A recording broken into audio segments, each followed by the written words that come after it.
record. Shalom, good afternoon from Jerusalem, Israel. This is Mr. Lowell Joseph Gallen, founder of the Root and Branch Association Limited, established in the United States of God of Israel, bless America, in New York State in 1981, now celebrating our 43rd year. Today is Wednesday, April 17th, 2024, in the Gregorian calendar, and it is the 9th day of the new first Israelite Hebrew month of Nisan, known in Hebrew as Aviv, of the Hebrew Israelite calendar year 5784. And as a historical note, on Friday the 19th, we remember the anniversary of the Warsaw Ghetto Uprising on April 19th, 1943. And yes, we celebrate the fact that Jews fought back and killed a lot of Nazi Germans and their collaborators and didn't go quietly to our deaths. So we celebrate that. So welcome to episode 24 of our monthly Root and Branch Association seminar entitled Ancient Roots Mothering, Roots, Nettles, and Sage. The co-chairs are Madam co-chairs are Mrs. J. Rivkah Asoulin of the Lower Galilee here in the land of Israel, Mrs. Chava Dagan of the Northern Negev here in the land of Israel, and Mrs. Gilla Weiss of Florida in the United States.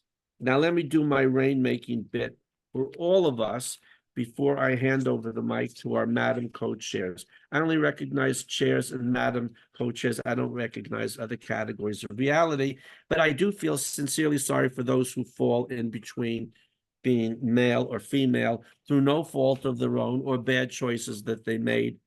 Now that it's possible to attempt to mutilate oneself, I feel very sorry for such people, because once they wake up from it, you can't undo the mutilations. So please support the work of Rivkah, Chava, and Gilla. In the announcement for the program, which will be included in the documentation, I have the websites of Gilla, Rivkah, and Chava with descriptions they wrote of their own work. It's supposed to be there, but I'm slow in updating things. Now it finally is there. So you'll see it all there. I want you to support their work. There are so many ways you can do that financially, and there are other ways as well. You'll see by what you read. Please click on the links below. And now please support Lowell's work to build our Root and Branch Association Limited, Henry Dunster College of Jerusalem, Israel. Henry, established in January 2024. Henry Dunster was the first president of Harvard College, established in 1636. We are replanting the old Harvard in the New Jerusalem, and in 2036, we will celebrate the first 12 years of the replanted old Harvard in the New Jerusalem. In case anyone hasn't noticed, Harvard University no longer exists. It is morally, spiritually, and intellectually bankrupt. It has a lot of buildings, but those are just mausoleums in what has become a giant cemetery. So we're replanting it here to take up where Henry Dunster and John Harvard, college was named after him, began almost 400 years ago.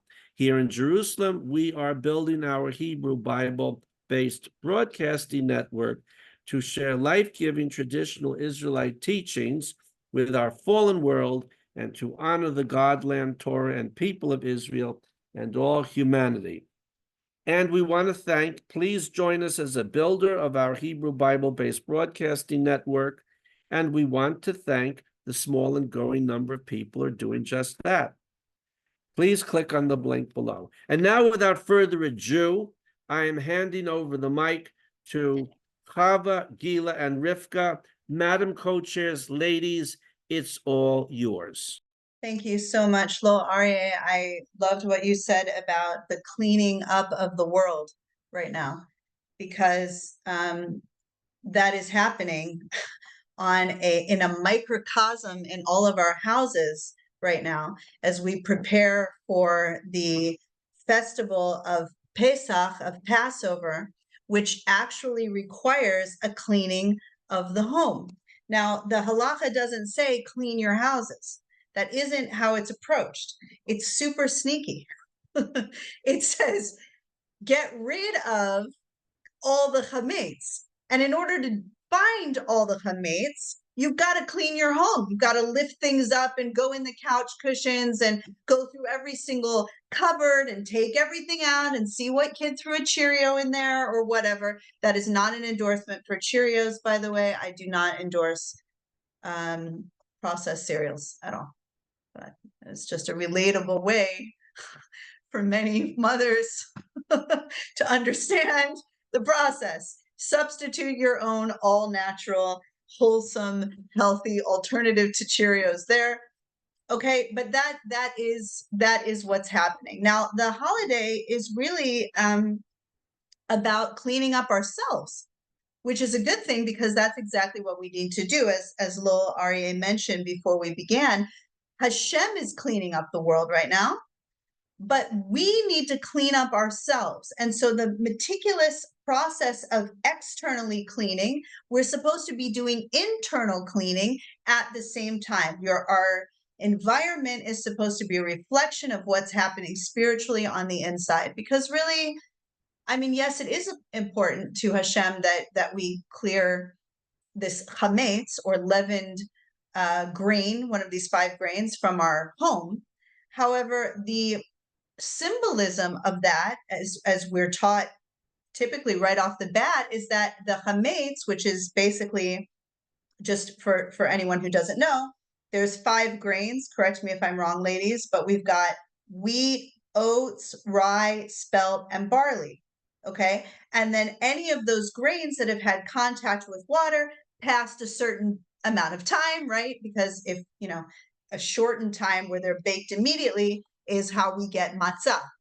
So a lot of people don't know that. They say, why can you eat matzah? That's flour and water together, which is true, but everything is kind of baked within an 18-minute period. Consult your local halakhic authority about, give or take a few minutes, and what happens and all that. However, the idea is that you want to cook that before it has time to rise. Okay, so many of us don't know about making bread rise because we've never made bread. Or if we have made bread, we've used synthetic yeast that we purchase in the store to cause the bread to rise. However, before Rami Levy and Super Soul and Giant Eagle and whatever existed, we would make what is now referred to as sourdough. Okay, we would have a sourdough starter. We would use the natural yeast in the air in order to cause our bread to rise. And so the idea of getting rid of chametz is you're getting rid of anything that's been puffed up.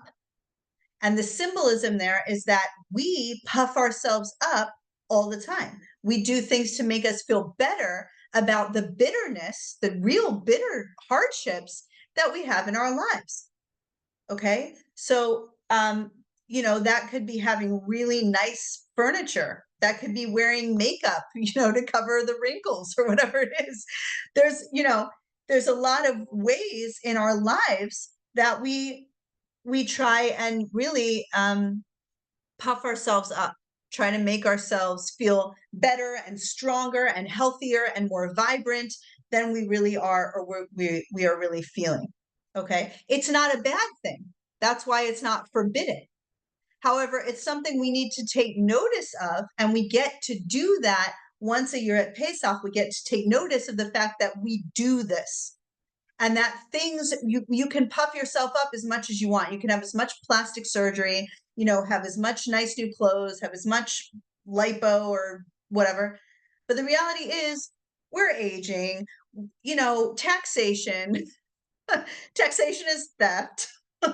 Okay, things in our lives are not okay. And we are supposed to strip it all down and see what's really there, what really exists. So this is happening both out in the world, that Hashem is cleaning house. It's happening in every Jewish home, that we're cleaning our own house. And we also are supposed to be aware of the symbolism. And that's exactly what we're going to talk about today. Today, we're going to talk about the symbolism of the Seder plate. So we did this before a little bit with Purim. We've done this with Rosh Hashanah. People really enjoy this. We get lots of comments afterwards, lots of good discussion that opens up, for months sometimes to come after the show. And the Seder plate is kind of the pinnacle of the of all this cleaning and preparation. We sit down together for Leil Seder, the night of the Seder. We read from the Haggadah, hopefully infusing a lot of our life experience, especially from the elders to the younger generation. After all, that's the mitzvah, to teach this to your children, meaning it's the elders' time to pass on knowledge, not just what you read in a book, what you've learned in the heart and the head, to pass it on to the next generation. Okay, and we have a Seder plate with different foods that we eat traditionally that are supposed to sum up in our taste buds and eyes and touch, and use all our senses to really understand what this is all about. And a lot of times people mindlessly go through the Seder plate, and they're more worried about the matzo ball soup and whatever comes after, and then finishing the Seder without, the kids losing it and singing Dayenu and going to bed before 2 a.m. Okay, so let's get to the Seder plate. Would one of you like to start with bitter herbs with the maror?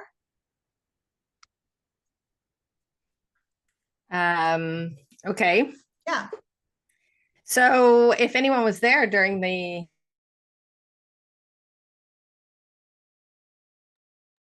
Well, that's not good timing for her to freeze. Well, I'll jump in just for a second about the horseradish. So a lot of times horseradish is used. Not everyone uses that. I'm going to pass it to Gilla to talk a little bit more about that. But a lot of times we have horseradish, and the maror and chatzeret on many Seder plates is the same thing. Okay, is the bitter herb. However, the horseradish is not bitter. Horseradish is sharp. It's sharp. You taste it and your sinuses just, clear up. So what I want to share is that what was actually done this has to do with the diaspora. This has to do with being thrown out of our land and thrown out of our ecosystem. In reality, we used the greens of the horseradish plant on the Seder plate, not the root. And the greens are actually a bitter green, a bitter herb. Okay, not a bitter root. So Gilla, what are some of the other things that are used here? So traditionally today most people will use romaine lettuce. However, romaine lettuce is not actually bitter per se. However, the new stalks of a romaine lettuce are quite bitter. There's a long tradition of using endive. And endive, especially amongst people who hail from Eastern Europe, Northern Europe, colder places, is known to be a cold place vegetable.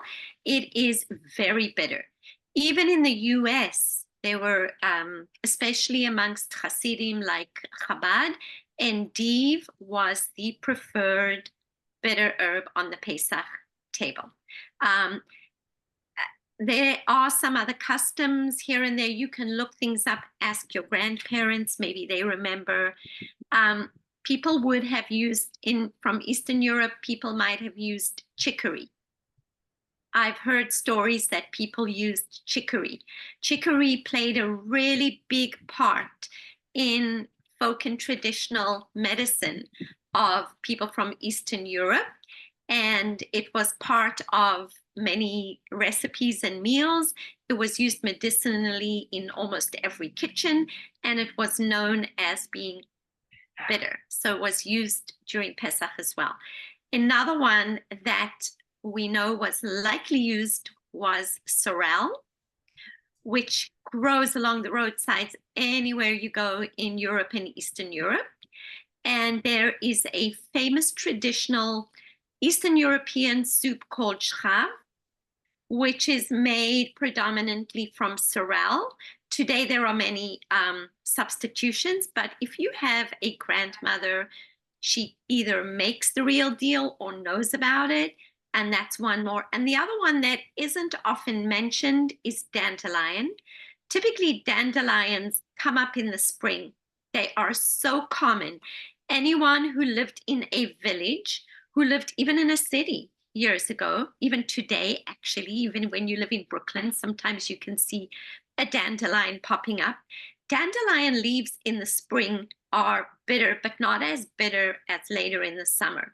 So dandelion is a true bitter, and those leaves would have been used heavily in recipes, culinary, medicinal, teas, foods, and on the Seder plate. I'm just going to quickly mention about, I see Chava is back. Chava, I'm going to give it over to you in a minute. I'm just going to mention about the bitter, the flavor. The bitter flavor is one of the most missing parts of our diet, palate, taste of choice, flavor of choice today. And bitter is highly recommended. It plays a really large part in traditional Chinese medicine and in many culinary recipes, customs, foods from all over the globe. And it was part of our, no matter where you hail from, your parents or grandparents had bitter foods included in their recipes, dishes, etc. It's really important, medicinally wise, to actually taste the bitter. The minute we start tasting that bitter in our mouths, the juices start flowing. The digestive enzymes are like triggered. Hello, time to digest. And that goes all the way down to our whole digestive system. It encourages production of enzymes and bile and all those really, really, really good things. I don't want to take up Chava's time, and I don't want to mention things that Chava's going to mention. So I'm going to give it over to you, Chava. Welcome back. Okay. Just really quick. I don't know what I missed because when I came back on, lovely internet. So a couple things as substitutes, mustard greens and nasturtium greens, which both come up in the spring around where I live anyway, in abundance. Again, so necessary and so helpful. Even I've heard of ginger and wasabi being used as a substitute. I've never done it before, but if you think about it, they do have those bitter, although very hot qualities. Okay, again, I don't want to repeat anything that was already said. Did you mention how when Moshe threw the stick? Okay, so if anyone remembers the story in the Torah, when the Jews were traveling around the desert and they came to Marah, which was a stop, and they were complaining, they don't have this, they don't have that, they don't have everything. Life isn't what we remember back in Egypt, where even though it was hard, we were taken care of, we had everything. And they were thirsty and there was water there. And when they drank it, it was very, very bitter. And they said, well, what is this? Not only is our life hard traveling around the desert, now we have bitter water. We can't even drink this. This is horrible. And Moshe took a stick. It's not described right there in the Torah of what this might be, but it has been commented on that it was a certain herb that was bitter. And throwing a bitter herb into the bitter waters made it sweet. So the symbolism would be that even though our lives might be bitter, might be hard, might be not everything we expected, might not be roses, if you incorporate bitter greens, you can take it wherever you want into your life, in the end, it becomes sweet.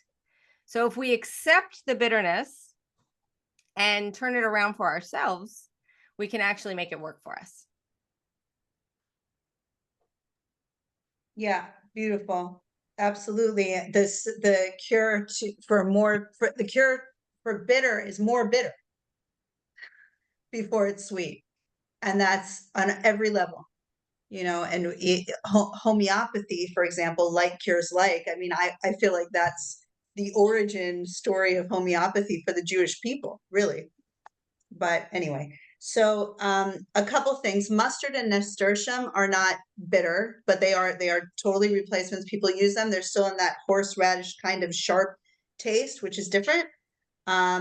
Totally awesome things to use that are in flower bloom, if not flower growing in leaf right now.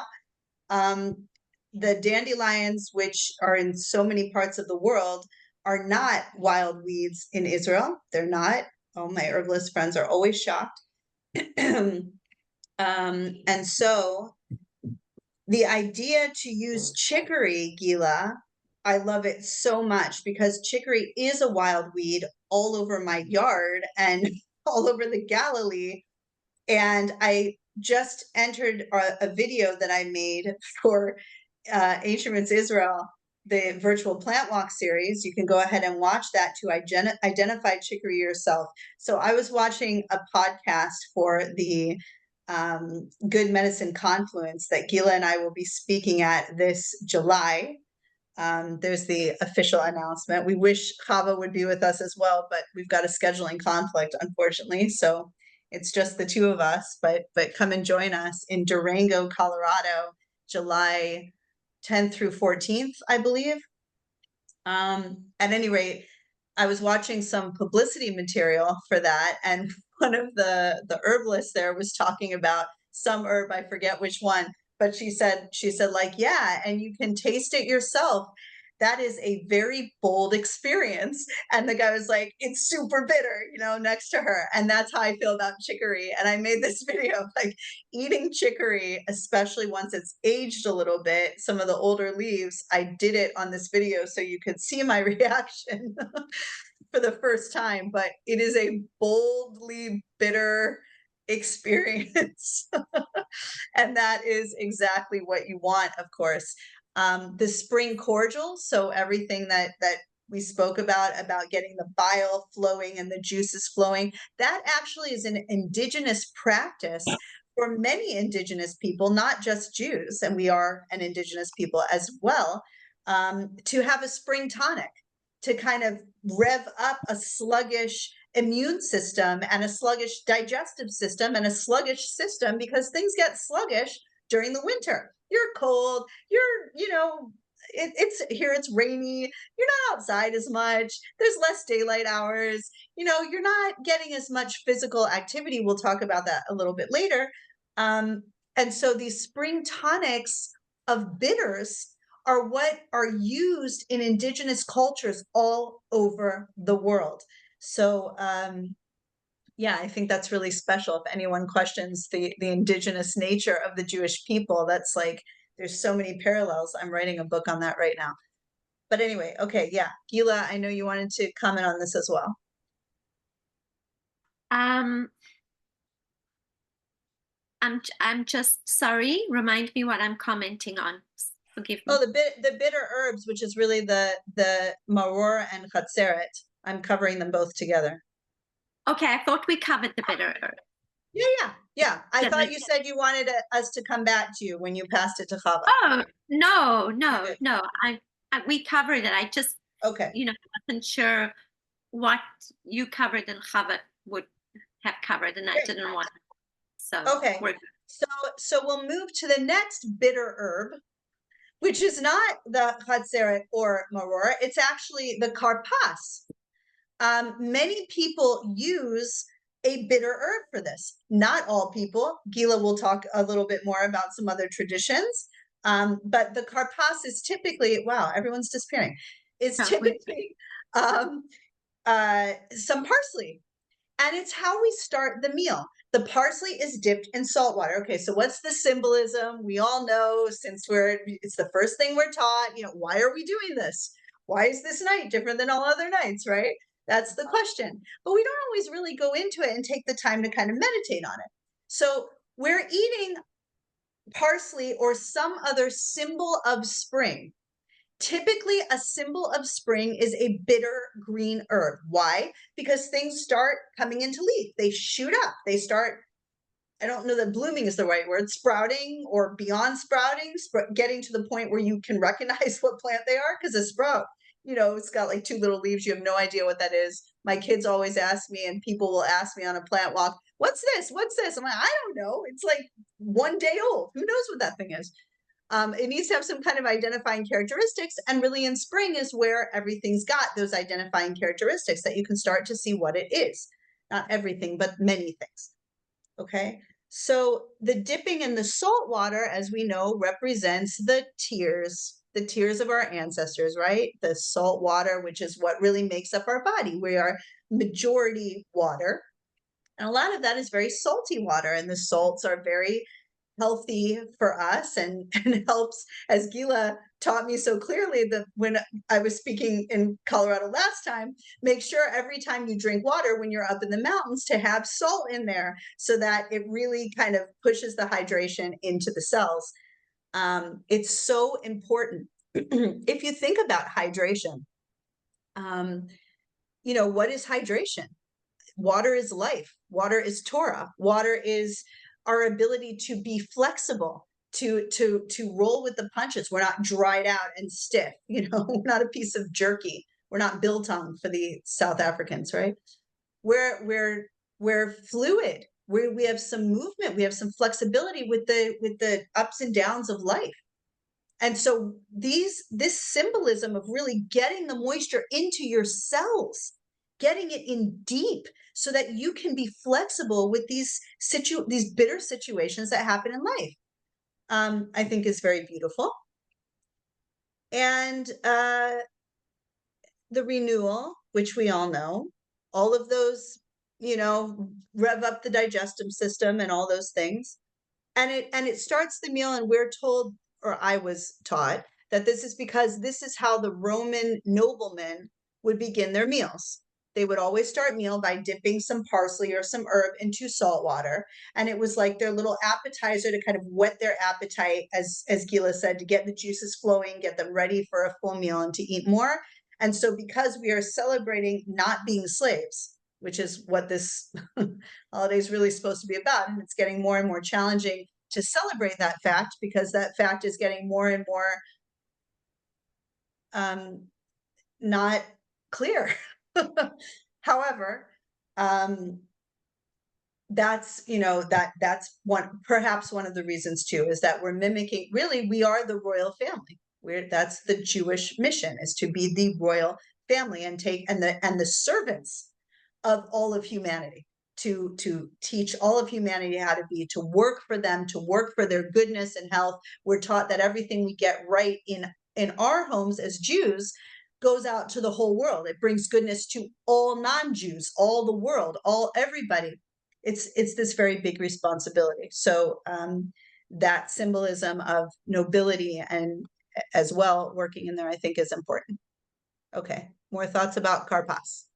Yeah, so we do our Seder, we use what we go according to the Chabad traditions. And so for karpas, we do have, usually we do use parsley as well, but typically what we use, we'll have it for those who want. Typically we use a very tough root vegetable, like potato, and actually a lot of people use onion, sliced onion, to dip into the salt water, or potato, or even carrots. And the hard root vegetable symbolizes back-breaking work. So that's really, you know, one of the things that it alludes to, the symbolism. As far as the parsley is a really hardy, what do we want to call it? Herb plant. Parsley grows, I'm not talking about the broadleaf parsley, but the original, what we call in today the curly leaf parsley. It is a hardy plant and it will grow in many different soils. Like it even grows in sandy soils. And parsley is very rich in a lot of minerals. And it's not your typical food. It's actually used more today as a flavoring. You know, people add parsley to salads or soups or dishes as a flavoring. However, parsley medicinally is often used for cleansing, especially kidneys, urinary bladder, but it has a very specific role in many traditional herbal systems across the world, being used for cleansing for the kidneys and as support and strengthening. So here we have the strengthening. People used to look to parsley as strengthening. If you want to go deeper into herbalism, parsley is generally, like I said, is used for kidneys, and especially in traditional Chinese medicine and the Western herbal medicine, kidneys symbolize the seat of our anger. So if we have been oppressed and we have anything that is oppressed or suppressed, that will typically sit on or in our kidneys. And as we go into freedom, spiritually and physically, we need to clear out whatever suppression or oppression has been sitting on our kidneys. And eating parsley is a way for us to physically do that. So that's the parsley. Chava, you have anything to add? Well, of course, I have to bring up celery. There we go. Thank you. Yeah, go ahead, have a seat. Just kidding. So celery, I also would repeat a lot of what Gilla just said. It's strengthening and it's mineral content and it's calming and it's grounding, and they even call it karpas. You know, you can come up with all kinds of substitutes, but the main thing is the karpas. So yeah, I just wanted to put that in. Also, the whole idea of the rebirth of spring, all these little greens popping up, rebirth, the rebirth of the nation, the rebirth of life, the rebirth of the calendar. Our original calendar, right, is the Hebrew calendar, whether people like to admit it or not. And all of these things fit right into the seasons of Israel. All of these things that grow, all of these.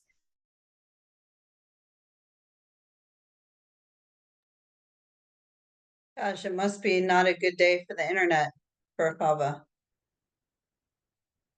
Well, I'll carry on with her train of thought because I was just going to ask her to comment on it, and she'll do it better than me, but in her absence. Celery juice, which if you haven't heard Chava talk about celery juice, that's why she said sit back. She could spend the next 3 hours teaching us all about celery juice and its important properties and so many things. But one of them that comes to mind that Chava's talked about a lot before, good, Chava's back and she can take over from here, is I was talking, Chava, with you cut off about celery, and one of the things that you've told me it's been so helpful for is stress and like post-traumatic stress and all this, which of course we had as we left Egypt, as we left slavery. So maybe that's also, I want to give you an opportunity to talk a little bit more about celery since you're such an expert on it and have so much helpful things to say. No, that was it. I don't want to take up too much space on one herb. But I just love the fact that it is called karpas, and as many substitutions are very related, there's a reason that it was put on there on the plate.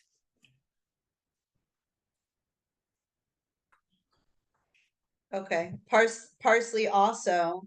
Gilla, when you were talking about parsley, I mean, I didn't put those pieces together, but wow, mind blown for sure. And then I was thinking about parsley being used in fungal infections, particularly vaginal yeast infections, in herbal medicine. And then what is happening, I saw it more this year than any year before. Wintertime in Israel is fungus time. Okay, molds and funguses. Every Israeli person knows that their house or apartment or their home, wherever it is look, this is the season we all hate because there's mold everywhere. And you've got to ventilate the bathrooms and you've got to do everything. And you've got your anti-mold paint and your this and your spraying and your what. This is the season in the winter for molds and funguses. And we had, all the stray cats in our neighborhood having ringworm, which is a fungus, not a worm. Okay. And that was being passed around, which went to me, went to my kids. I mean, this has just been a really rough winter for funguses. And parsley is the anti-fungus, it's the antifungal. So these are all medicinally speaking. Hashem is giving us the cure, saying, here, it's right there in front of you on the plate for everyone who used to know how these herbs were used. Every home used herbal medicine, which was the only medicine, the only first medicine, okay, given to us directly by God, grown directly from the ground in as much of a miraculous way as we are created as humans and animals and everything else. And saying, here, do you remember these guys right here that you should be eating these? You might have a condition right now because of the season change that you might need to eat these. And of course, it would have had meaning to us to see that at one time when we knew what to do with those. Should we move on? Yeah. Okay, the next one is the beitza, is the egg. So, Gilla, maybe you want to start with this? You're muted though. Yes. Okay. So the egg, we, again, also many people, this is what the egg is usually the one we do before the meal. And many people dip it again in the salt water for the tears, etc. The egg is a beautiful feminine symbol. It symbolizes across the world, cultures across the world. It symbolizes the feminine. It is the perfect round, the oval. It is round and it contains the yellow and the white. So it is very similar to other feminine fertility symbols where you have something within something. Even a stone like a carnelian, which was worn on the breastplate of the Kohen. Carnelian symbolizes the femininity. It symbolizes fertility because it's stones inside stone. And it's often worn by women to help them, symbolize preventing miscarriage. So the egg is phenomenal food. It is like a powerhouse superfood.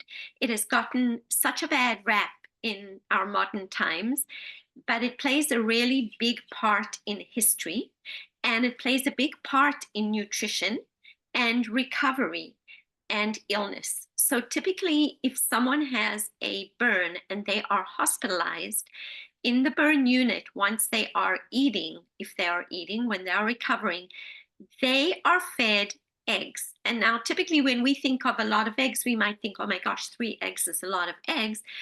But they typically are fed a diet of eggs. Protein is needed for healing, for recovery. And eggs are a perfect protein. They're what we call a parve protein because they are neither dairy nor meat. So they're a very neutral protein. Eggs contain all the amino acids.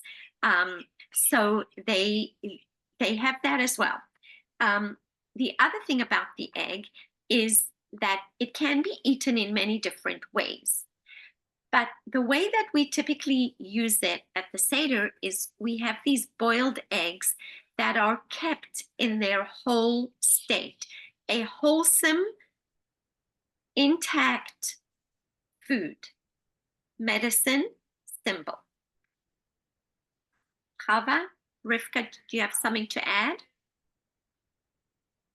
Well, I'll just say what I love about going over all of these foods, and it goes for every holiday of ours. It's centered around real food, not fake plastic, made of who knows what. God made sure that we have to say blessings over real food, be reminded that he has provided us with everything we possibly could ever ask for to survive on this planet.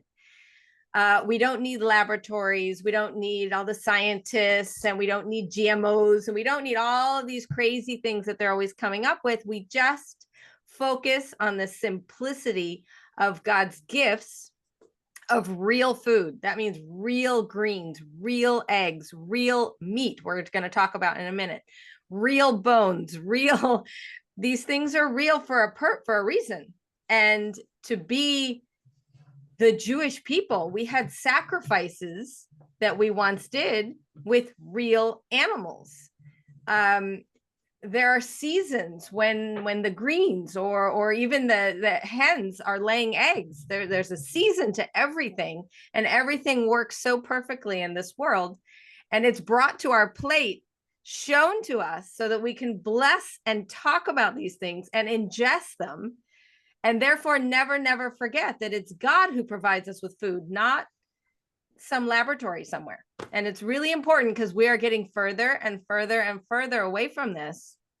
But every Pesach or every Rosh Hashanah or whatever holiday we have, thank God, it brings us right back in to never forget and teach our children. Yeah, what Chava said about the eggs, this is egg season. I mean, unless you have chickens, you don't really know. But if you have a flock like I have that almost never lays eggs ever, and then all of a sudden, come this time of year, boom, we've got like 60 eggs in the house right now, and it's unreal. And by the way, congratulations to our 9 rescued birds from the battery that have rewilded themselves. Some of them even managed to roost on a bar to go to sleep now. We've got 3 of the 9 who managed to do that, and they're all scratching and eating bugs and plucking off blades of grass in the tree, even with their chopped off beaks from the battery house. So it's never too late. Anyway, I want to talk more about this symbolism of the egg, but because Chava brought it up, and then I'm going to throw a curveball for both of you after this. But because Chava brought up the zo'ah, which is the bone representing the sacrifice on the plate, and the halacha, of course, is that there should be a little bit of meat on that bone, so it's completely clear. Now we look at all of this printed meat, right? They don't print the bone. You just get the meat in the package. Like, this is Hashem saying, no matter what they throw at you, no matter if they, I know they're going to throw printed meat and all this crap at you. Make sure you've got a real animal and the meat is actually on the bone, because that's the only one that I accept. No one is going to bring korbanot offerings of 3D printed meat to the Beit HaMikdash. That's not happening. But anyway, Chava, maybe you can add some more to that, since you actually do go through the slaughtering process with the animals. Yes. So just one little note. We, all of our animals, the sheep, the goats, the chickens, everybody, are born here at the farm.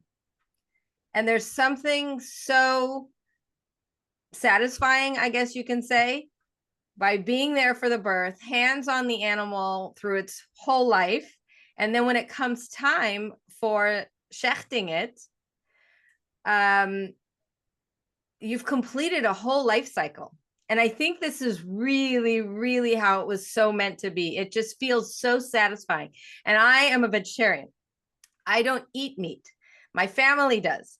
But there is something so innate in raising your own animals from birth, where, the afterbirth and everything that comes out of the mother, and I'm there, I'm cleaning it up, and we're all involved, and then all the way until it's time to end the animal's life, and his blood falls on my land, and my hands were on him when his time was up. There's so much trust and so much love in that animal. He knows until the end that I'm I'm responsible for him, for his birth, for his life, for his health, for everything along the way. I have sold off animals to other people so they can do the shechting and have their own, but there's something lost in that. And it's really strange because we all feel it. Like, okay, we sold the animal, we got the money, everything was complete, right? But there's just something not the same. So we've decided now not to do that anymore. Every animal will be shechted here on our farm, and then we will sell the meat, because that's my animal. That's my responsibility. I cared for him. There's just something so complete, and the satisfaction that is brought from knowing that I had full responsibility all the way through, and the love that I gave and he gave back too. I mean, I can't even describe the words of the difference, than just going to a super. And I'm not giving, I know people don't raise animals and we all need to go to the grocery store, but the difference of what was meant to be from the very beginning of time to where we have gotten today, not only that we go in and we buy a piece of an animal that we've never seen, we don't know how it was raised, we don't know what kind of, pharmaceuticals it was given, we don't know how it was treated during its life, we don't know anything, and we pay money and we do it. Okay, this is the sign of the times. But to just consider what was actually meant to be, lay your hands on the animal, say the blessing, and your sins have now been redeemed.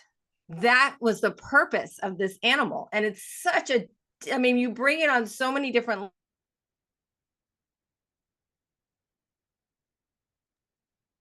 That's a shame. I hope she'll come back. I know she'll come back. Yeah, But that's huge. And Thank the you. emotions that you must go through. And when we think about korbanot, there's all this talk about the red heifer now, and there was an application, I guess, for permission to slaughter the red heifer in the Beit HaMikdash that hasn't been built yet. It doesn't exist yet. Like, that is what korbanot was about. We would lay our hands on our animal, and yeah, there was a transference. Chava, you cut out at this really beautiful part, so maybe you can pick back up. I don't know. Anyway, this internet thing is just killing me. It's killing me. Yeah, I think you got the understanding. So when we bring this animal or the bones to the Seder plate, there is a whole new level of understanding and a whole new level of sacrifice and a whole new level of redemption. And, when we don't really consider what just happened, what was that blessing, what was the reason, why is it here on the table, whether it's yours or not has nothing to do with it. I think, you need to bring it to another level and another understanding and sort of focus on it, maybe discuss it, in between with the children or whatever, because we kind of just gloss over everything and, but it makes it so real for me just because it's coming from our own hands.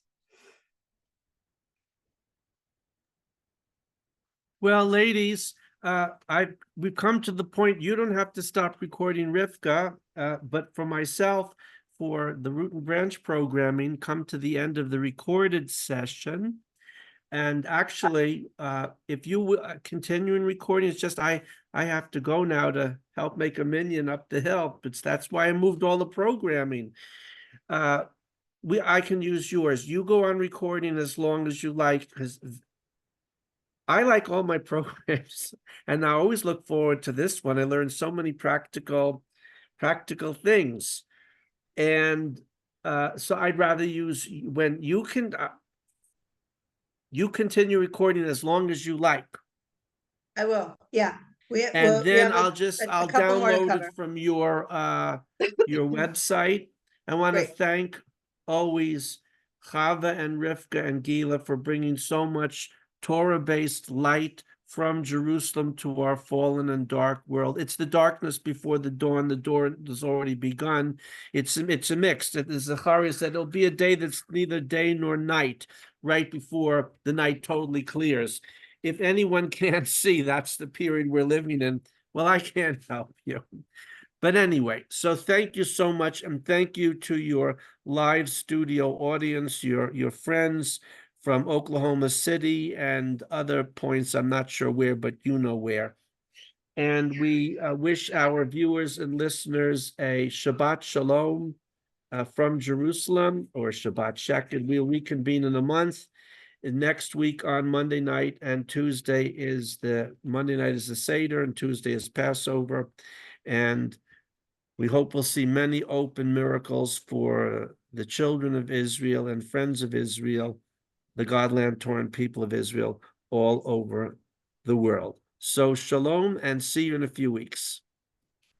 Thank you so much. Thank you. Okay, my section is over. You can Okay. continue. I We're hope you gonna will. continue. I'm going to Yes, assign thank you. hosting to you and go up and help make the minion. I hope that wasn't a problem. the Not at all. rescheduling. It's good because I'm about to throw a curveball to my esteemed colleagues and friends, which is something we actually didn't discuss, which is the matzah. Okay, so Um, long, ladies. And as they used to say, give them hell, Harry. Keep giving everybody hell. Thank you. All right, so long. Pesach Sameach. Bye. Okay, so we didn't discuss this, but I just was thinking about, first of all, how did we leave this out? And second of all, when Gilla was talking about the egg and the something hidden within the hidden. So like, I'm writing 2 books right now, and I actually wrote about this very topic about the egg in describing cervical fluid, actually, that the egg has an outer shell, and you open the shell and there's these 2 parts. It's like the yolk hidden within the clear, the white of the egg, and all this, and this kind of hidden within hidden, which is a common theme, both of Purim, right? And also here. So what do we do before, and well, I'll come back to it because it's in the fertility symbols as well. We'll get there in a second, tie it all in. But what do we do before Pesach? We do the Birkat Hametz. We look around for Hametz. Now, we have already checked our homes. We should not be finding Hametz in our homes anymore. It should be gone. We know that it's gone because we cleaned everything. So what do? We hide. It is our custom to hide 10 pieces of chametz, usually little pieces of bread or cracker or pita, whatever, wrapped up in foil, typically, or in a bag or in some kind of collection package, so there's no crumbs that could get on the floor because we've meticulously cleaned all of this.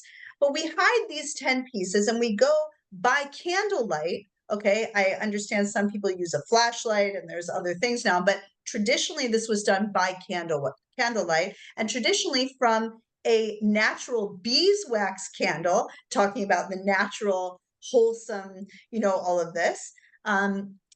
Just because, a candle that you can hold is much easier to walk around with, which is what you have to do. Whereas an oil-filled candle sloshing around is not super practical as you're looking under the bed and all of this stuff.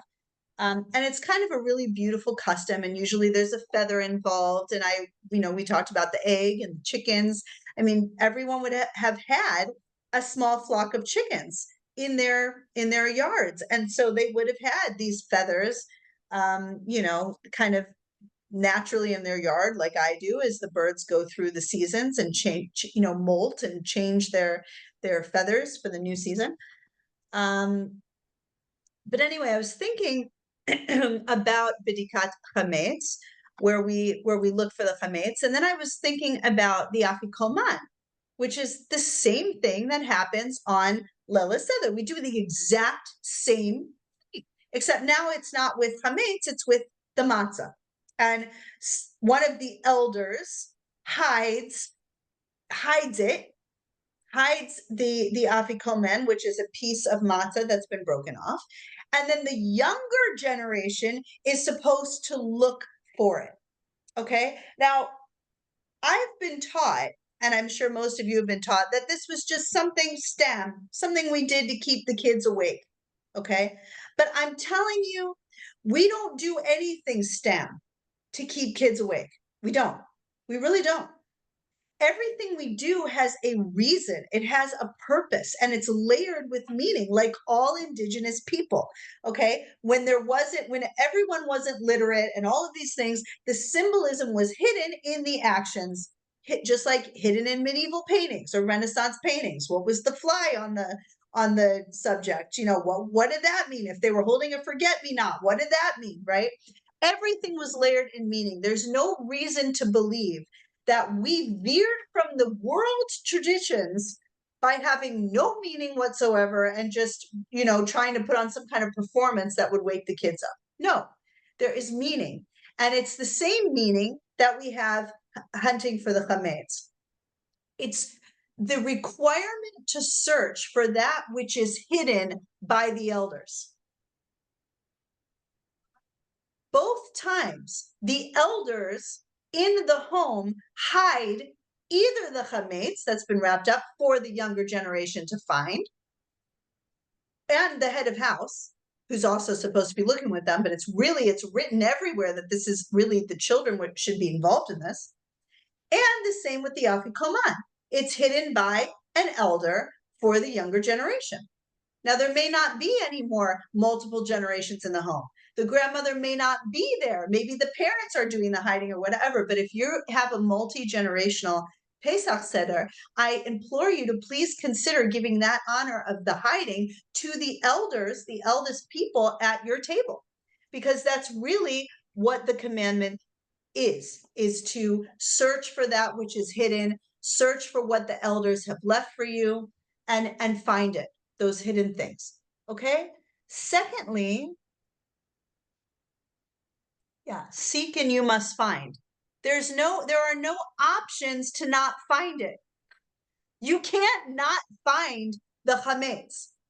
You've got a big problem. Believe me, we've been through this multiple years where we forgot where we hid the chametz on the night of Bidikat Chametz, and everyone was in a literal panic. Even though we say a blessing that nullifies all of this stuff, it is such an insult and to our intelligence to hide something and 30 minutes later have no idea where you hid it.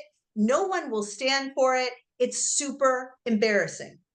Okay. And so, yes, not finding it is not an option. You must seek that which is hidden and you must find it. Same with the afikoman. The meal cannot end unless everyone has eaten from the afikoman. If you forgot where you hid it, anyone who's done that and been there, that is a tense moment, because that Seder is not going to end until you found the missing afikoman. Not going to end. It's straight up halacha. Okay? So, yes, we have to seek for that which is hidden. We have to seek for the wisdom of the ancestors. Now let's go into the fertility symbols. How does this all tie in to the egg and the layers? The egg is a fertility symbol. The green sprouting are fertility symbols. Okay, we're going to give some more fertility symbols in our last example, which is the charoset, made from fruits and nuts primarily, which are both fertility symbols. Okay, right? The fruits of our womb.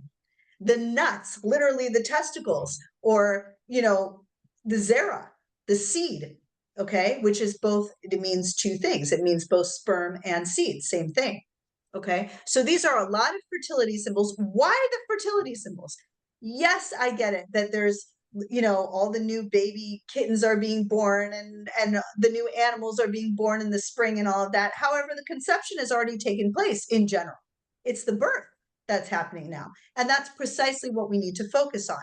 Pregnancy is a time which in which the outcome is hidden by design. What is the outcome? The fruit, the baby, the goodness, the sweetness, the future. But for the 9+ months, 9.5, closer to 10, for all the women who are sitting there waiting for labor to begin, saying what's wrong with me because I didn't go into labor on my due date, which only 5% of women actually do, as an aside. Okay. The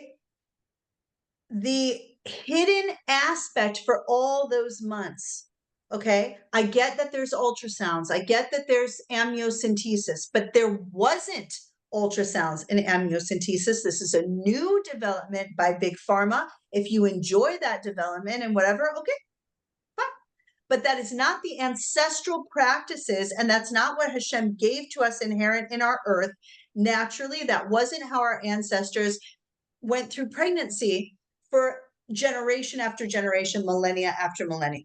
Everybody knew that what was the pregnancy in the mother's womb was hidden. It was secret, and it needed to be secret because it was deeply mysterious and deeply spiritual and deeply, deeply good. And it needed to be protected and hidden from Ayin Hara. We have all the traditions. Gilla mentioned the carnelian or the garnet or what, that's a whole other topic. Okay, but that is what's happening here. That's what's happening here. Literally, when we were slaves in Egypt, the waters had to split so that we could come through and be born as a nation. The waters, like amniotic fluid, needed to pave the way and open up for us to be birthed as a nation. This is where we became really the nation we are today. So this is all the levels. Here we go. Yes, exactly. The 40 days and the 40 weeks. Yes, also, that's all part of it. Okay, and the cycle, the continuing cycle of pregnancy and birth. Anyone who's had a pregnancy knows that there are bitter times in that pregnancy. It can be physical pain, it can be emotional realizations that bring pain or whatever. It's not easy. It's not easy. And giving birth is not easy, but they are necessary and natural processes that lead to birth, to goodness, to a positive outcome, which brings us to the final, the way we end our meal, which is the charoset. So we begin with the parsley and the salt water and the tears and the bitterness, but we end with the only sweet symbol on our Seder plate, the charoset. So I'm going to pass this on to Chava and Gilla to discuss there.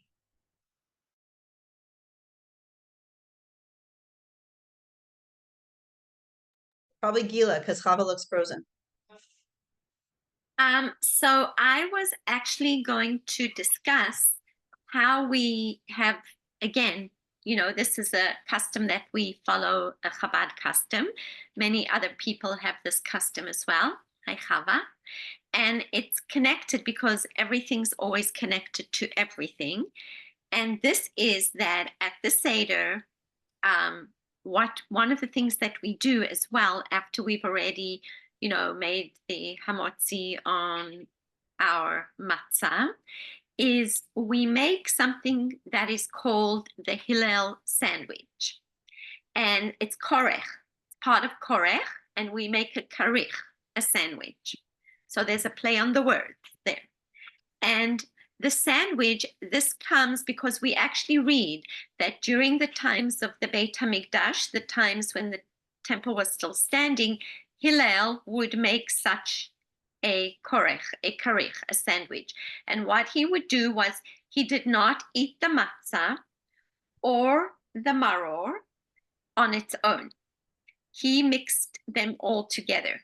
So what he did was and this is what we do, we take the matzah and we put either romaine lettuce, endive, one of the bitter herbs on the matzah, and then we take the charoset, the sweet, delicious, pasty mix of charoset, which symbolizes, one of the symbols of the charoset is the cement that as slaves we would mix to a paste, and this symbolizes it, and the sweetness is from taking something hard and oppressive and turning it into sweetness, which I know I'm going off content, but it's inside, as we spoke about the egg within the egg, the seed within the nutshell. So this is the part that goes into everything, and that the charoset, that the, you know, as I was talking with Rivkah, the skills that were learned as slaves to mix this cement mix or whatever it was, whether it was made from straw and earth and whatever it was, the charoset symbolizes that. And the skills that were learned by our people as slaves in mixing this are skills that can be used for sweeter things. So we sweeten the charoset to show that, look, we have this set of skills. We learned to use it for back-breaking work, and now we're using it for something sweet. So it's the symbol of, again, the bitter to sweet. So Hillel would mix the bitter herb with the sweet charoset on the matzah, 2 pieces of matzah, and make a sandwich. We actually add maror, we add the chazeret as well, so that we have sweet, spicy, bitter, and a lot of yum. And so we eat this sandwich. And one of the other symbols of this sandwich is unity, infusion. So we take something and it was hard, a hardship, and we mix it all together. We don't separate and divide. We create unity and we infuse, and we're left with something that is sweet and delicious, filling, and everybody is happy. So that's just one of the things we do as we follow the Chabad tradition. Chava, do you have something to add? No, that's what we do too. That's my favorite part, is the charoset. Same here too. And all the weird and crazy recipes. I was telling Chava and Gilla about our Sephardi recipe from the Jews who were, I guess, expelled to Spain. We were all exported against our will, to put it gently, sold into slavery, raped, beaten, mutilated, tortured out of our indigenous homeland and into wherever. But that recipe includes like banana and dates and a whole orange, including the peel, and, you know, lots of really interesting things. But typically charoset is made from fruit and nuts and a little of the grape juice or wine.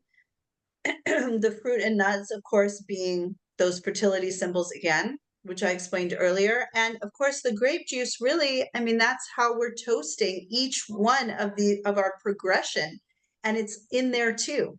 And the idea of the sandwich, of bringing the bitter and the sweet together, it's like Gilla said, it's even yummier, it's even better. And that's part of what makes the sweet, so noticeably sweet, is all the bitter it took to get to that sweetness, which is, I think, the genius of Hillel here. You know, there's Beit Shammai and there's Beit Hillel. And we're told that we are living in the era of Beit Hillel. Like, that's the one of really sweetness, of emotional connection, of compassion, of like caring, of giving the benefit of the doubt. Whereas Beit Shammai is more a stickler for the rules, you know, maybe not trying to figure out the why and wherefore someone did something. Just no, that's unacceptable. No. There's something harsher about it. And that's why we chose Beit Hillel to follow and not Beit Shammai, even though there's a place for both, the bitter and the sweet, right? So any final comments before we wrap up?